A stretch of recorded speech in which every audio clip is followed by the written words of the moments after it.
Hi, today I'd like to show you how to read a balance sheet. It's a fantastic skill to have, and once you know it, you'll never forget it. Whether you are starting your own business or looking to invest in one, you'll need to know what you are looking at. After the video, you can download the detailed PDF from the links below. Let's get started. You know, a company's balance sheet, it tells a story, but that story changes a lot depending on who's reading it. And today, we're going to learn how to read it through two very different but equally powerful expert lenses. We're going to turn a page of numbers into a crystal clear picture of strategy and risk. Think of it like this. A balance sheet is pretty much a company's biography, right?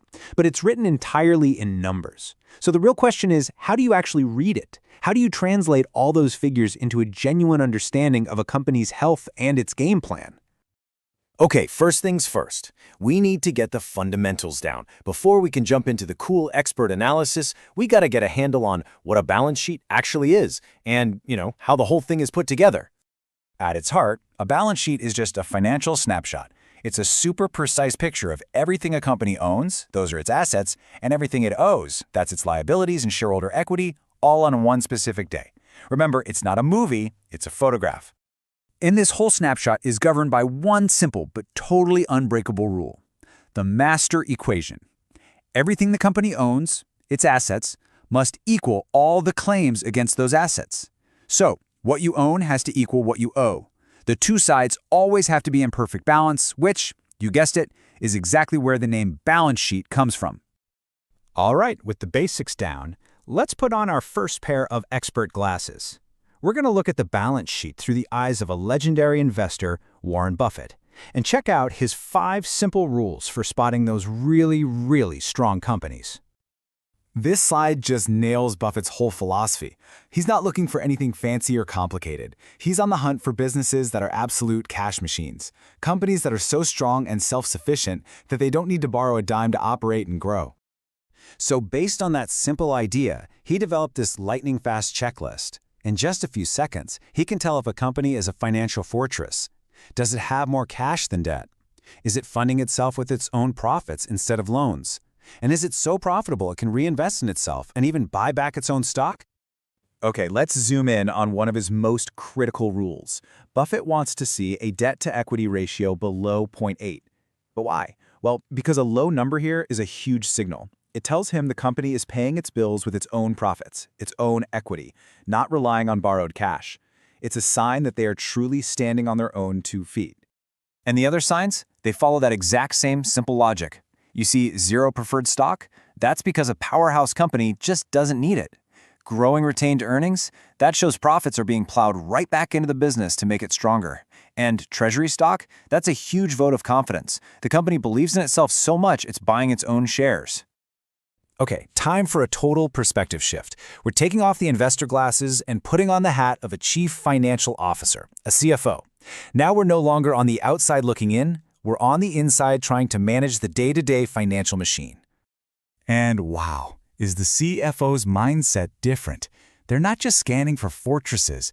They see the balance sheet as a dashboard of potential risks. Every single line item, from cash all the way down to accounts payable, represents a question. What could possibly go wrong here, and how are we going to manage it? So a CFO might look at the asset side, see accounts receivable, that's money owed by customers, and immediately a question pops into their head. Are our customers actually paying us on time? Because if that money isn't coming in, you've got a huge problem on your hands. And how do they track this risk? With a metric called Days Sales Outstanding, or DSO. This tells them, on average, how long it takes to turn a sale into actual cash in the bank. A low number? Fantastic. That means cash is flying into the bank account. But a high or rising DSO? That's a major red flag that your customers are struggling to pay up. Then the CFO flips over to the liabilities side and looks at accounts payable, the money they owe to their suppliers. The risk question here is basically the mirror image. Are we paying our own bills in a way that's smart for our cash flow? And for this, there's a metric, Days Payable Outstanding, or DPO. It measures the average time it takes for them to pay their bills. But here's the twist. Unlike with collecting cash, a higher DPO can actually be a good thing. It's kind of weird, right? But it means the company is holding on to its cash longer, basically using its suppliers' money as a short-term, interest-free loan. Pretty clever.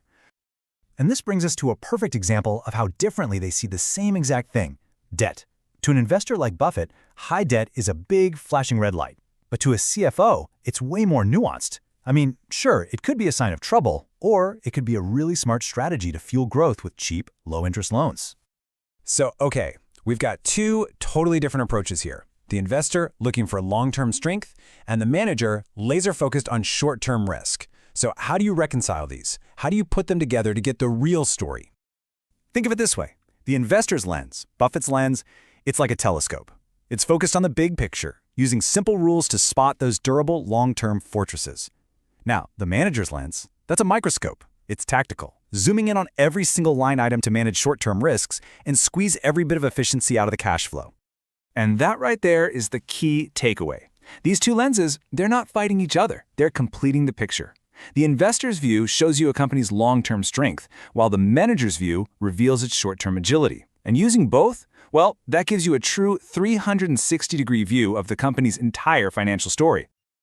So, now you've got the tools. You can see a company through both of these expert eyes. I want to leave you with a final question to chew on. Which lens do you think reveals more about where a company is truly headed, the long-term fortress builder or the short-term risk manager? Something to think about. If you found this video helpful, click subscribe below to be notified when I make more videos. If you would like to receive monthly reports and advice on what to invest in, then click the link to the Wealth Builders Club below. Thank you for your time, and now it is time for my disclaimer. Some people may make a lot of money with this information, while most won't make a dime. There is no guarantee that you will make money, and any links that you click will afford me a commission. This helps me bring you more videos like this one. Have a good day. Until next time.